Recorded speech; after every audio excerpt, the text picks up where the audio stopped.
Ako si Maria at ito ang aking kwento.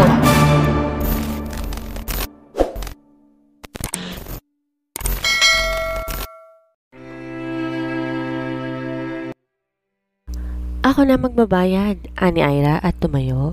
Nakamasid pa rin si Marga kay Ira. Tumalikod si Ira at pasimpleng kinuha ang card niya. Ayaw niyang gamitan ang card ni Dark dahil sabi nga niya, pera niya ang gagamitin. Isa pa, nakakaya naman ang panlibre niya sa pinsan nito, galing din kay Dark. Dumating sa Dark sa restaurant na iyon dahil nakita nito na nakaparada sa parking area ang sasakyan ni Marga. Nasiguro nitong narito ang asawa at pinsan. Ate, pati ni Dark na makapasok sa loob ng resto at makita si Marga na nakaupo sa isa sa mga table. Where's Ira? She paid the bill. Napalingon si Dark sa tinurong direksyon ni Marga at bahagyatong nagulat nung sa palapit na si Ira dumapo ang mata nito. Bakit ka nandito? Di ka agad nakapagsalita si Dark, nag-iisip ng sasabihin. Napailing si Ira at napabuga ng hangin. Si Marga ang nagsalita. She already knows I'm your cousin. Nanlaki ang mga mata ni Dark at nagpapalit-palit ang tingin kay Ira at Marga. Kumain ka na ba? Marami pang pagkain dito na hindi nagalaw. Wayne won't eat leftovers. Singit ni Marga sa sinabi ni Ira. Pero kinakain ni Dark ang di ko nauubos sa pagkain. Yun naman talagang nangyayari kapag hindi maubos ni Ira ang pagkain. Minsan sa mismong plato niya pa kumakain si Dark. Si Marga ang di kaagad nakapagsalita dahil hindi nito inaasahan ang narinig. I already ate? Sagot ni Dark para maputol ang usapan pero nilingon to ng pinsan at tinaasan ng kilay. Explain that to me. You ate her leftovers? Instead of answering his cousin, Dark grabbed Ira to get away from Marga. Wayne, hey, answer me first. Teka, hindi pa ako nakapagpaalam sa ate mo. Pigil din ni Ira, ngunit mas binilisan ni Dark ang paglalakad habang akay siya. Hindi napansin ni Ira ang pamumula ng tenga ni Dark dahil nahihiya ito. Nang makarating sa sasakyan, pinaupo ni Dark si Ira sa passenger seat at ito naman pumasok sa driver's seat. Kakaiba na wala ang driver nito ngayon, ngunit di na nagtanong si Ira. Do not eat with her again, lest that she bullies you. Hindi naman. Mabait ang pinsan mong si Marga kaysa kay Layla. Di naman siya bully. It's because you don't know the real her yet. Nabusog ko ba sa kinain mo? Dahil sa biglang tanong, hindi ka agad sumagot. Actually, hindi siya satisfied sa order niya, lalo't pasta lang yun at hindi pa masarap ang luto. Gutom pa ako? Maliit ang boses na aniya. Then we'll eat. Why don't we try to eat at the fast food resto when you brought that Zoran? Akala ko ba kumain ka na? No, it's just to get my cousin off my back. I was going to pick you and we'll eat but she got to you first. Hindi ka pa kumakain? Anong oras na? Iliko mo dyan sa kanto tapos sa pangalawang kanto, kanan ka, dyan yung fast food resto. Ganun nga ang ginawa ni Dark at nakarating sila sa lugar kung saan nito nakita si Ira kasama ang Zoran na yon. Bumaba sila at si Ira ang nag-order ng pagkain dahil walang alam si Wayne sa menu na naroon. Nung dumating ang pagkain, chicken at kanin ang binaba ng crew sa harap ni Dark na napatingin to sa manok. May sundae at pie ka pa. Nasa tray ko. Ito oh, ani Ira. At nilapag sa harap ni Dark ang pagkain. Sinubukan ni Dark kumain at di naman masama ang lasa kahit bago sa kanya ang panlasa nito. Hindi mo ba gusto? Naninibago ka? Umiling si Dark. It's good. Don't mind me. Pero kita naman sa'yo na ayaw mong pagkain. Napalingon si Ira at Dark sa nagsalita at dumapo ang mga mata nila kay Zoran na nasa ikatlong table ang layo sa kanila. Zoran? Ate Ira. Bati nito kay Ira. Dumilim ang ekspresyon ni Dark at tumayo ito. Hinawakan nito ang kamay ni Ira. Let's go home. Pero hindi pa ako tapos, Dark. Then I will make the chef at home cook the foods you wanna eat. Let's go. Sinabi niyang gutom pa siya, hindi ba? Bakit mo siya iuwi? Hindi mo man lamang ba siya papatapusin kumain? You are inconsiderate. Yung luto ba ng chef ninyo, kayang i-imitate ang lasa ng pagkain dito? Di naman kakain dito si ate kung gusto niyang pagkain sa inyo eh. Hinarap ni Dark sa Zoran at masamang tinitigan. This is between us. Why do you have to care? Tumikwas ang labi ni Zoran, diretsyong nakipagtitigan kay Dark. Hindi to sumagot bagkos bumaling kay Ira.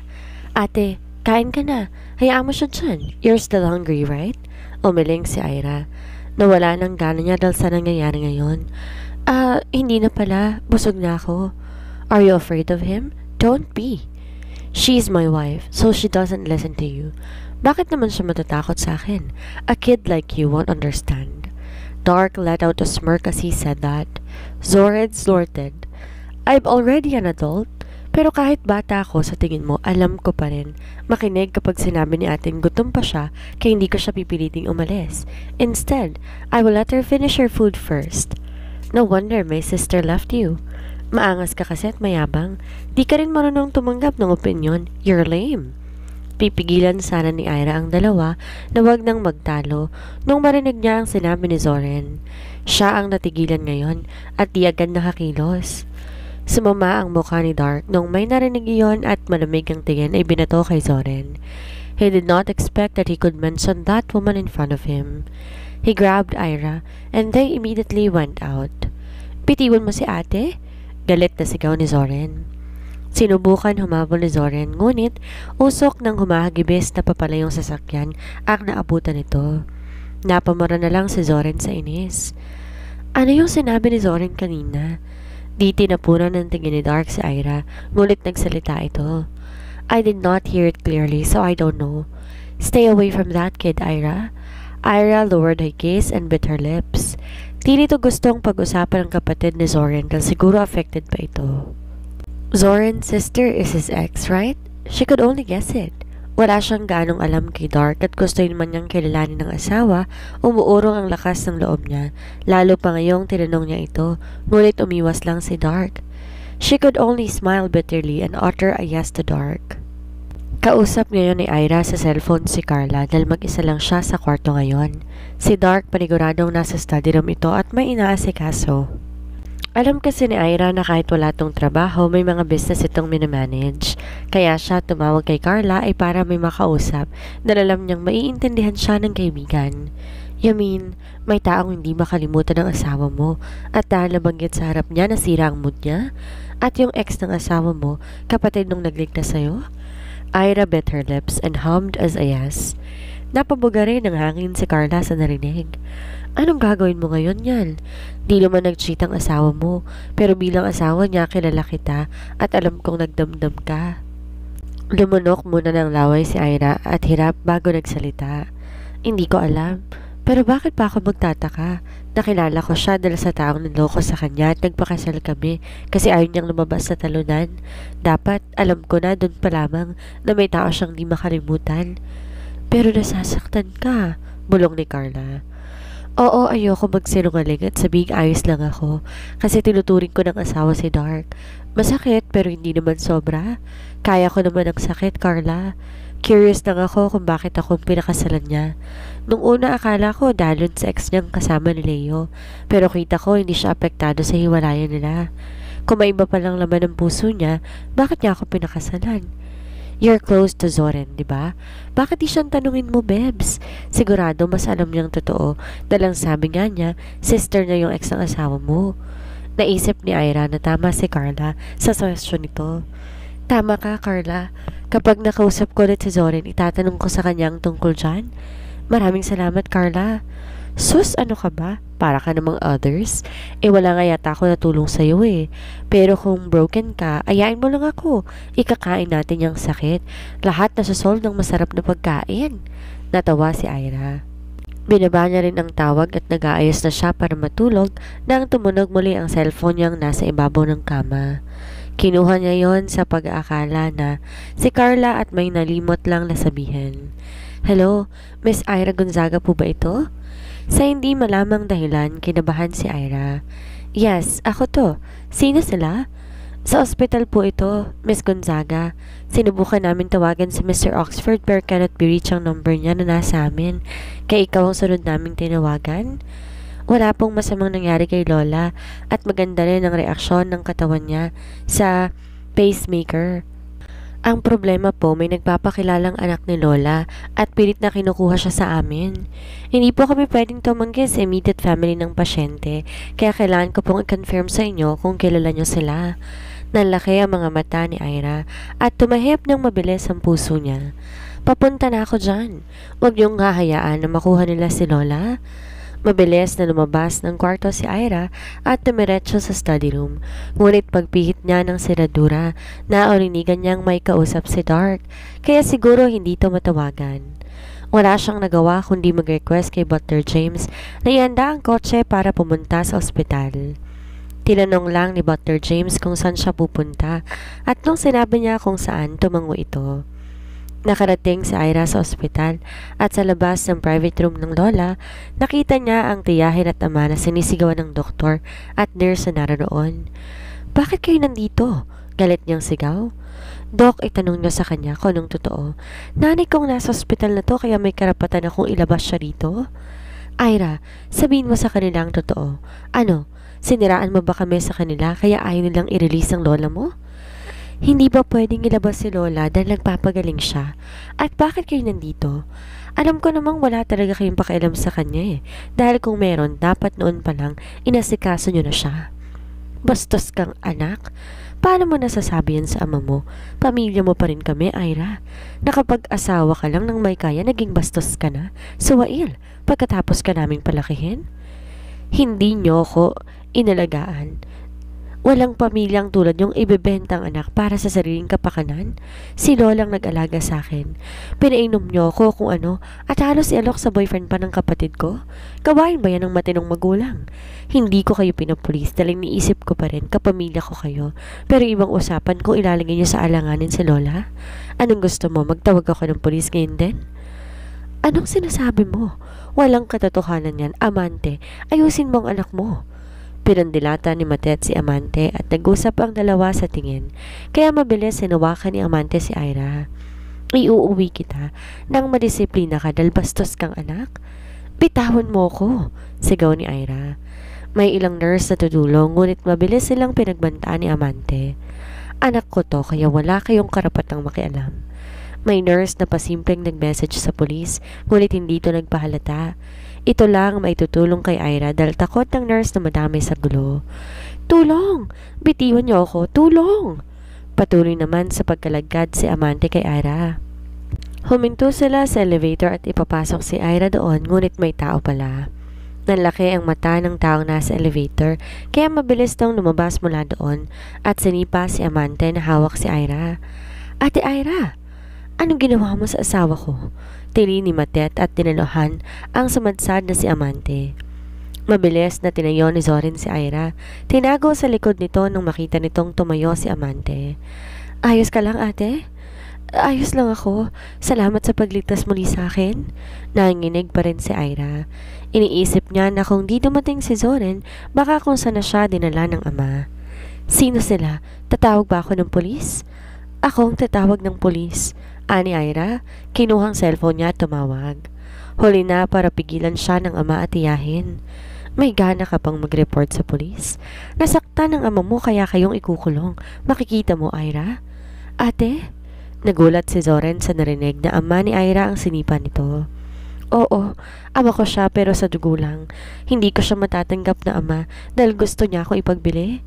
Dumating nga ang mga pulis at tinampot si Amante at Matet dahil sila rin ang tinuro ng hospital staff na nanggugulo. Sumama sila Ira dahil silang nag-report. Noong una nagsisinungaling pa si Matet, ngunit walang naniwala dito lalo na nung ipakita ni Ira ang hospital records na sila ni Dark ang gumagastos sa matanda. Mas lalong pinanigan si Ira nung kinuwento niya ng buo ang ginawa sa kanya ng pamilya. Kaya naisip nila na idemanda ni Zoren para counterattack sa balak ni Ira na pagrereklamo. Natigilan si Ira at balak na nga sanang makipag-areglo na lamang. "Then let them sue me. I will call my lawyer and he will handle this case." Akala ng pamilya ni Ira na gayabang lang ang nagligtas kay Ira, kaya kampante sila kahit na nasa police station. Ngunit nung dumating nga ang attorney na sinasabi ng lalaki, kapwa napalunok sila Amante. Dahil ang attorney na to nagre-represent kay Ira at Zoren. Ito ang kumausap sa pamilya ni Ira. Nagsabi siya sa attorney na gusto niya lang mag-file ng temporary restraining order kila Amante at tumango ang kausap nito na ito na ang bahala. Tinatawag pa si Ira ng ama at tiyahin, ngunit umalis na sila ni Zoren. Sinabi rin ng mga pulis na dahil may CCTV footage na binigay ang ospital, evidence na yon na balak siyang kidnapin ng ama. Kahit gustuhin man nilang umalis, hindi maaari dahil suspect sila. Mas lalo tuloy nagalit ang pamilya ni Ira sa kanya at ramdam naman ni Ira iyon. Tinawagan ni Ira ang staff sa ospital at kinumusta ang lola. Nang sinabi na hindi naman to nagising, nung nagkakagulo sila, nakahinga siya ng maluwag. Pero para siguro gawing panatag ang loob niya, nag-send ng video ang nurse na mahimbing na natutulog ang matanda. Nang makita yon, nagpasalamat si Ira sa kausap bago pinutol ang tawag. Dahil nasa tabi si Zoren, narinig nito ang usapan kaya hindi maiwasan nagtanong ito. Anong sakit ng lola mo, ate? May CKD si lola at kagagaling lang niya sa minor operation para sa pacemaker implant dahil irregular ng rhythm ng puso niya. Sinabihan ako ng doktor na konting taon na lang itatagal ni lola at matagal ko naman nang tanggap yun pero mahirap pa rin. Kaya nga gusto ko, kahit sa nalalabi niyang oras hindi na siya mamroblema pa. Dahabag si Zoren nang makitang nangilid ang luha sa mata ni Ira, ngunit pinatatag pa rin ng babae ang boses. Pero dahil hindi marunong mag-comfort si Zoren, nagsabi to ng bagay na alam nitong makakapagpa-distract kay Ira. Ate, gusto mo milk tea? Maybe drinking that milk tea can help you. Hinabol na lang ng tingin ni Ira si Zoren nang mabilis tong tumakbo sa milk tea stall na malapit lang sa police station. Mabilis nakabalik si Zoren at inabutan siya ng inumin. Thank you. You're welcome. Ngiting-ngiting ani Zoren. Pakiramdam nito maliwanag ang lahat dahil ngumiti sa rito si Ira. Sumisimsim si Ira sa milk tea bago naalala ang napag-usapan nila ni Carla. Sinulyapan niya si Zoren at tinitigan. May oras ka ba ngayon? Oo naman ate, anong kailangan mo? Dahil may nakitang park malapit sa gilid at may stone bench na naroon, doon sila naupo. Doon na rin nagsimula si Irang magsalita. Yung ate mo, pwede ka bang magkwento sa akin ang tungkol sa kanya? Kahit yung kailangan ko lang malaman. Nang marinig iyon, alam na kaagad ni Zoren na magtatanong si Ira dahil sa sinabi nito nung kaharapang asawa ni Ira. She's really not my sister. Actually, she was fostered by my parents and she reminds them of my dead sister. Pero kahit inampun siya, tinuring pa rin siyang anak nila mama. Sia and your husband had a past. If I remember it correctly, since they grew up close. Bata pa ako noon pero alam ko. Nagkahiwalay sila dahil ayaw ng pamilya ko at pamilya ng asawa mo na magkasama sila. That's why when I saw your husband, I thought he was familiar. Then I remembered him as the one who dated Sia. May past talaga sila? May lungkot na kalakip ang tinura na yon ni Ira. Nalungkot din si Zoren na makitang malungkot si Ira. Napaisip tuloy ito. Kung sana siya na lang asawa ni Ira, no? But he's already late and she is married. People around them call them childhood sweethearts. Kung saan si Sia, nandun din si Wayne para magbantay sa kanya. And they had a tacit understanding that once Sia reached the legal age, he was going to marry her. Di malaman ni Ira anong mararamdaman. Matutuwa ba siya sa parte na lang ng nakaraan ni Dark ang ate ni Zoren? O masasaktan dahil pakiramdam niya may nararamdaman pa si Dark para sa babaeng yon? Di naman magiging ganon ang akto ni Dark kung dito nasasaktan hanggang ngayon, hindi ba? Bakit sila naghiwalay kung ganon? Dahil lang sa ayaw ng pamilya sa isa't isa o may iba pang dahilan? Parang yung nakikita sa movie ang kwento ng buhay ni na Dark, kaya ano ang nagbago? Ani Ira sa isip. Umiling si Zoren dahil wala rin itong ideya. That I don't know. It's been 8 years since that happened. I don't know if there's another issue that made them separate. Ang alam ko lang, bumalik sa Spain si Mama at Papa kasama si Alexia. I was left behind here since I don't want to stay there and get their eyes all over me. Napabuga ng hangin si Ira. Mabigat ang loob niya at di niya alam paano aalisin yon. Kung tamang hinala niyang di pa nakaka-move on si Dark, bakit pa siya nito pinakasalan? May dahilan ba kaya inalok siya ng kasal na lalaki? Hindi alam ni Ira ang sagot at lalong di naman niya may tatanong si Dark dahil alam niyang iiwas lang to sa kanya. Ate, you look so pale. Are you sick? Tanong ni Zoren nung makita ang pamumutla ni Ira. Agad siyang umiling. Ngunit para makasigurado, nilapit ni Zoren ang mukha nito para silipin siya at pagmasdan. "What are you doing with my wife?" Malakas ang boses ni Dark na nagpakaba kay Zoren kaya agad tong napalingon. "Ano bang problema mo at makasigaw ka?" "Chinecheck ko lang si ate kung may sakit ba siya dahil lumumot lang ang mukha niya." Nang marinig yun ni Dark, nawala ang atensyon nito kay Zoren. Agad tong lumapit kay Ira para tignan ang asawa. Hahawakan na dapat ni Dark si Ira nang umiwas siya. Hindi yun iniisip ni Dark nung una, ngunit nung sinubukan nitong hawakan muli si Ira, minaling ni Ira ang mukha malayo kay Dark. Dito na natigilan si Dark. "Is there a problem? May masakit ba sa'yo? Why are you avoiding me?" Tanong ni Dark.